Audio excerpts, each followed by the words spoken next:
முன்னாடி வரீங்க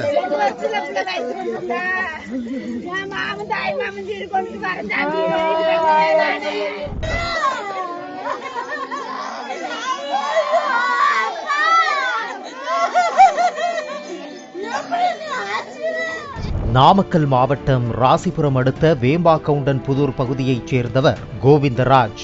இவர் தனியார் ரிக்வண்டி நிறுவனத்தில் மேனேஜராக வேலை பார்த்து வந்துள்ளார். 10 ஆண்டுகளுக்கு முன் கோவிந்தராஜ் 16 வயதான பாரதி என்பவரை திருமணம் செய்து கொண்டார். கோவிந்தராஜ் பாரதி தம்பதியினருக்கு 10, 7, 6 ஆகிய வயதில் 3 பெண் குழந்தைகளும் 1 வயதில் 1 ஆண் குழந்தையும் இருந்துள்ளனர். இந்நிலையில் திங்கட்கிழமை இரவு குடும்பத்தினர் அனைவரும் மேகி சமைத்து சாப்பிட்டுவிட்டு உறங்கச் சென்றுள்ளனர்.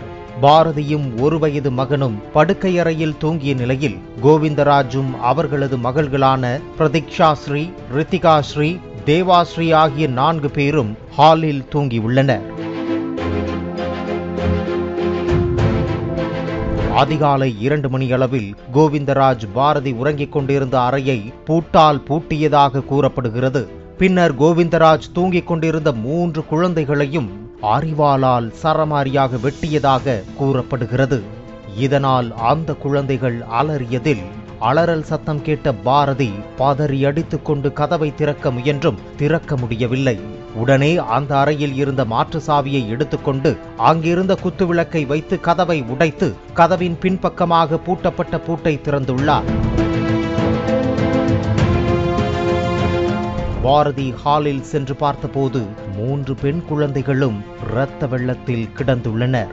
அதன் அருகே கோவிந்தராஜ் பூச்சி மருந்து குடித்து வாயில் நுரை தள்ளிய நிலையில் கிடந்துள்ளார். இதனை பார்த்து கதறிய பாரதி பக்கத்து வீட்டில் இருந்த நபரிடம் நடந்ததை தெரிவித்துள்ளார். உடனே பக்கத்து வீட்டைச் சேர்ந்தவர் அங்கு சென்று பார்த்தபோது கடைசி குழந்தை மட்டும் துடித்த நிலையில் கிடந்ததாகவும், ஆம்புலன்ஸ் வருவதற்கு 10 நிமிடத்திற்கு முன்பு வரை கோவிந்தராஜ் உயிருடன் இருந்ததாகவும் சொல்லப்படுகிறது. 30 லட்ச ரூபாய் கடன் ஆயிடுச்சு, அதனால தான் வந்து எங்கள் வீட்டுக்காரர் கடன் உள்ள தாங்க சொல்லிட்டு என் குழந்தை முடியாது அப்படின்னு அந்த போலீஸ் சொன்னாங்க. அதுக்கப்புறம் வந்து நான் கொஞ்சம் கிட்ட போய் பார்க்கும்போது ரத்தக்கரையோட ஒரு குழந்தை மட்டும் லாஸ்ட்டு குழந்தை மட்டும் லைட்டாக கையாச்சு. அப்புறம் இவனை எழுந்திரிச்சு லைட்டாக எழுந்திரிச்சு ஆடிட்டு மல்லாக்க விழுந்தான். வந்து ஒரு 10 நிமிஷம் வரைக்கும் உயிர் இருந்துச்சு. உயிர் இருந்து நான் ஆம்புலன்ஸுக்கு ஃபோன் பண்ணிட்டு எங்கள் லோக்கல் போலீஸ் ஸ்டேஷனுக்கு எஸ்ஐ சாருக்கு ஃபோன் பண்ணேன். அப்புறம் அவர் வந்து கேட்டாப்புல ஒரு 10 நிமிஷம் உயிர் இருந்துச்சு. இருந்ததுக்கப்புறம் நான் மறுபடியும் ஆம்புலன்ஸுக்கு ஃபோன் பண்ணி 10 நிமிஷம் உயிர் போயிடுச்சு அவனுக்கு. பின்பு 4 பேரையும் ஆம்புலன்ஸ் மூலம் மருத்துவமனைக்கு அழைத்துச் சென்ற போது 4 பேருமே உயிரிழந்து விட்டதாக மருத்துவர் தெரிவித்துள்ளார். இந்த சம்பவம் குறித்து தகவல் அறிந்த மங்களபுரம் போலீசார் வழக்கு பதிவு செய்தனர்.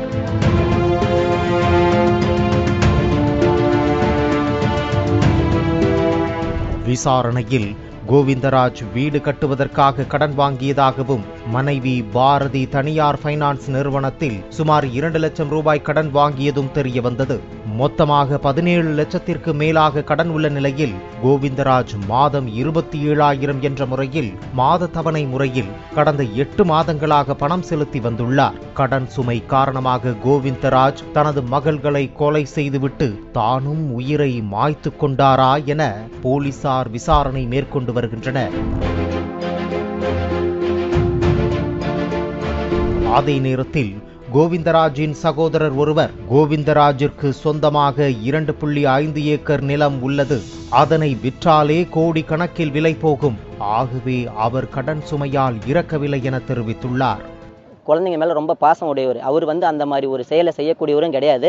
அதனால் அவர் வந்து டிஎஸ்பி எங்கிட்ட சொன்னது என்னன்னா, இந்த பிரச்சனைக்கு உண்டான காரணம் யாரோ அவங்கள நாங்கள் கண்டுபிடிச்சி 100% அவங்களுக்கு கொடுத்துட்றோம். நீங்கள் அதனால் வந்து உங்கள் பாடி ரிசீவ் பண்ணிக்கோங்க, அதில் வந்து எந்த பிரச்சனைகளை வந்தாலும் நீங்கள் வந்து எங்களை கேட்கலாம் அப்படின்னு சொல்லிட்டு எழுத்துப்பூர்வமாக எழுதியிருக்காங்க. அந்த லிஸ்ட்டு வந்து எழுதிக்கிட்டு எங்கிட்ட காமிச்சிருக்காங்க. ஆடு அது 2 ஏக்கர் இருக்குதுங்க, அன்றைக்கி விற்றாலும் 1.5 கோடிக்கு மேலே போகுங்க. குடும்பத்தில் சில பிரச்சனை, அவருக்கு வந்து எதுவும் இல்லாமல் போகலிங்க. ஒன்றும் புளியா மரத்தில் வந்து பொங்கி திங்கிறவங்கலாம் கிடையாது. அவருக்கு 2.5 ஏக்கர் காடு இருக்குதுங்க. அவருக்கு சொத்து இருக்குது, நிலம் இருக்குது, அது இல்லாமல் கிணறு வசதி, போர் வசதியோடு எல்லாமே இருக்குதுங்க. இது குறித்து பேசிய கோவிந்தராஜின் தாயார், கோவிந்தராஜின் நிலத்தில் அரளி விதை விளைச்சல் செய்து வந்தபோது அரளிப்பூக்களை பறிப்பதற்காக வந்த நபர் ஒருவரோடு பாரதிக்கு தகாத உறவு இருந்ததாக தெரிவித்துள்ளார். ஒரு நாள் பாரதியின் படுக்கை அறையில் அந்த நபர் ஒளிந்திருப்பதை பார்த்துவிட்டு தான் எச்சரித்த பின்னர் அங்கிருந்து அந்த நபர் சென்றதாகவும் குறிப்பிட்டுள்ளார். ஆகவே மகன் இறப்பிற்கு இந்த தகாத உறவு காரணமாக இருக்கலாம் என கோவிந்தராஜின் தாயார் போலீசில் புகார் அளித்துள்ளார். சரியா 12 மணிக்கு நான் தூங்கிக்கிட்டு இருந்தேங்க.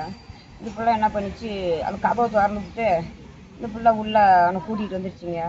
நான் என்ன பண்ணேங்க, இது சரியா 12 மணிங்க, அது யார் அது யாரு பிள்ளை அது அப்படின்னு கேட்டேங்க. இந்த பிள்ளை வந்துட்டு யாருமே இல்லையானுச்சு. நான் போய் அது பெட்ரூமில் போய் போனதை நான் பார்த்துக்கிட்டேங்க. நான் பார்த்தேங்க. உடனே என்ன பண்ணேன்னு, நீ பின்னுக்கு ஒதுங்குடி, நான் பார்த்துட்டேன் அப்படி என்ன ஒதுங்க மாட்டேன், அங்கே ஓடுறான் ஏற்றுறேன், அந்த பக்கம் ஓடுறான் ஏற்றுறேன்னா அங்கெல்லாம் ஓடலடி, இந்த பெட்ரூமில் தாண்டி இருக்கலாம் அப்படின்னு சொல்லிங்க. பின்னுக்கு நவருன்னு சொல்லிட்டுங்க. நான் உடனே போய் நான் சுவிட்ச் அமுத்தனுங்க. சுவிட்ச் அமர்த்தங்க என்னங்க ஆயிடுச்சு, நட்டு பார்த்தங்க, கட்டில் மேலே இல்லைங்க, உள்ள அடியில் அப்போதான் போய் பூந்தான்னு வச்சிங்களேன். அப்புறம் அடியில் பூங்கிட்ட படுத்துருந்தாங்க. அப்புறம் இவன் யாருடின்னு கேட்டேங்க. இவன் யாருன்னு கேட்டேங்க. இவன் யாருன்னு கேட்கும்போது இந்த பிள்ளை என்ன சொன்னிச்சு, எனக்கு யாருன்னே தெரியலன்னுச்சு. அது ஏசமா அவருக்கு தெரியாதாடி, இது பூக்காரண்டி, உனக்கு எப்படி தெரியாத போச்சு அப்படின்னு நான் சொன்னேங்க. எதனால இது நடந்திருக்குன்னு நினைக்கிறீங்க? எதனால நடந்திருக்கும்னா, அவள் ஒருத்தனை வச்சிருந்தா பாத்தியா, அதனாலதான் நடந்த காரணம். ஆனால் தனது மகள் பாரதி அந்த மாதிரி யாருடனும் தகாத உறவில் இல்லை.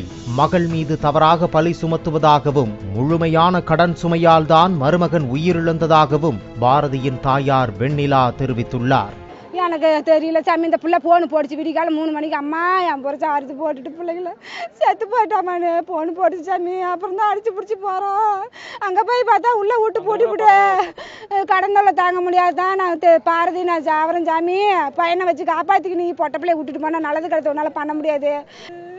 அந்த பிள்ளை மேலே எல்லாரும் கூட தப்பில்லை சாமி, இவங்க கேச்சத்தில் போகிறதுக்கோசரம் அந்த பிள்ளை மேலே பழி போடுறாங்க சாமி. நீங்கள் தான் ஒரு நல்ல தீர்ப்பை சொல்லணும் சாமி. எங்களுக்கு ஆள் இல்லை சாமி, அவங்களுக்கெல்லாம் கட்சிக்காரங்க இருக்கிறாங்கன்னு சாப்பாடு பண்ணி பேசுறாங்க சாமி. இந்த சம்பவத்திற்கு கடன் காரணமா இல்லை வேறு எதுவும் காரணம் உள்ளதா என போலீசார் தீவிர விசாரணை மேற்கொண்டு வருகின்றனர். தந்தையே 3 மகள்களை அரிவாளால் வெட்டி கொன்று தானும் உயிரை மாய்த்து கொண்ட சம்பவம் அந்த பகுதியில் அதிர்ச்சியை ஏற்படுத்தியுள்ளது. பாலிமர் செய்திகளுக்காக ராசிபுரம் செய்தியாளர் பிருத்திவிராஜ். பிளே ஸ்டோர் மற்றும் ஆப் ஸ்டோரில் இருந்து பாலிமர் செயலியை QR கோடு மூலம் பதிவிறக்கம் செய்யுங்கள். செய்திகளை உடனுக்குடன் பெறுங்கள்.